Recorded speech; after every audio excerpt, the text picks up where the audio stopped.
조선시대 수많은 후궁들의 이야기 중에서도 특별한 인물이 있습니다. 바로 조선 태종의 넷째 후궁 명빈 김씨인데요. 자녀 하나 없이도 가장 높은 지위에 올랐고 무려 7명의 임금을 모신 특별한 여인의 이야기를 오늘 들려드리려고 합니다. 조선의 역사를 보면 후궁들은 대부분 자녀를 통해 자신의 입지를 다졌는데 명빈 김씨는 그런 면에서 매우 특별한 케이스였죠. 명빈 김씨는 조선의 대표적인 명문 가문인 안동 김씨 집안에서 태어났습니다. 그녀의 아버지는 판돈영 부사를 지낸 김구덕이었고 어머니는 신경창의 딸이었죠. 할아버지는 상납군 김묘였고 할머니는 여흥 민씨 집안의 딸이었습니다. 이렇게 양반가의 딸로 태어난 그녀는 어린 시절부터 상당한 교육을 받았을 것으로 추정됩니다. 특히 그녀의 동생 김오무는 후에 세자빈의 아버지가 되는데 이것만 봐도 얼마나 명문가였는지 알 수 있죠.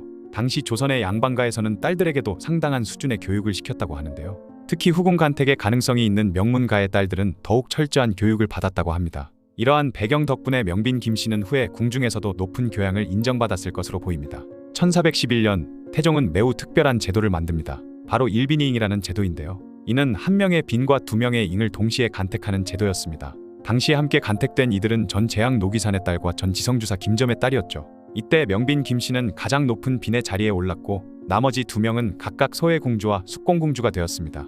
명빈 김씨의 거처는 명빈전이라 불렸는데 이는 그녀의 위상을 잘 보여주는 것이었죠. 이는 당시 후궁 제도가 완전히 정착되는 중요한 계기가 되었다고 합니다. 재미있는 사실은 명빈 김씨의 위상이 너무 높아서 조정에서 문제가 된 적이 있다는 겁니다. 당시 교서교감으로 있던 박문중이라는 신하가 상소를 올리는데요. 그는 세 가지 문제를 지적했습니다. 첫째는 정비와 명빈이 각각 양전을 설치하여 빈이 적비와 나란한 대우를 받는다는 것. 둘째는 궁중에 창기를 많이 들인다는 것. 셋째는 후궁을 위해 큰 집을 지어 신전이라 부른다는 것이었죠. 이 상소는 큰 파장을 일으켰고 결국 박문중은 이 발언으로 처벌을 받게 됩니다. 하지만 이 사건은 역설적으로 명빈 김씨의 위상이 얼마나 대단했는지를 보여주는 중요한 역사적 증거가 되었습니다. 당시 태종이 원경왕후와 화합하지 못했다는 점을 감안하면 명빈 김씨의 존재가 실제로 중궁과 맞먹을 정도로 컸다는 것을 알 수 있죠. 그러나 명빈 김씨는 이러한 높은 지위에도 불구하고 자신의 권력을 남용하거나 정치에 개입한 기록은 찾아볼 수 없습니다. 오히려 그녀는 자신의 영향력을 문화적인 방면으로 발휘했는데요. 특히 불교 문화재 후원에 큰 관심을 보였습니다.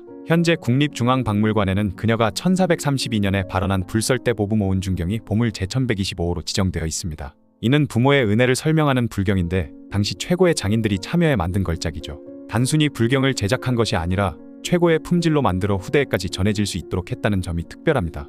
또한 경기도 남양주시 수종사의 8가구 층석탑은 보물 제1808호로 지정되어 있는데 이 탑 안에서는 31점의 불상이 발견되었습니다. 그중 6점이 바로 명빈 김씨가 발언한 것이라고 하네요. 여기에는 금동석가불자상, 반가사유보살상, 지장보살자상과 목조관음보살립상, 지장보살립상, 천왕상이 포함되어 있습니다.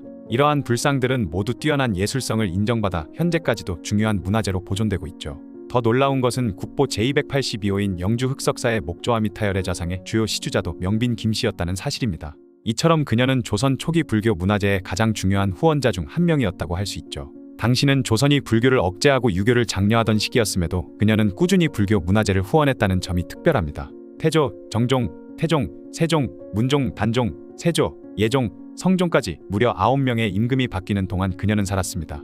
당시에는 10대 중후반에 결혼하는 것이 일반적이었고 19세만 되어도 노처녀 취급을 받던 시대였다고 하는데요.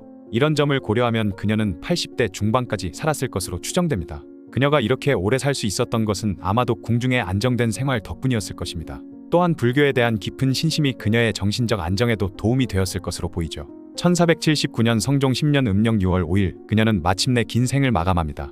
현재 그녀의 묘소는 경기도 구리시 아천동에 있는데 1479년 7월 7일에 세워진 묘비가 아직도 남아있죠.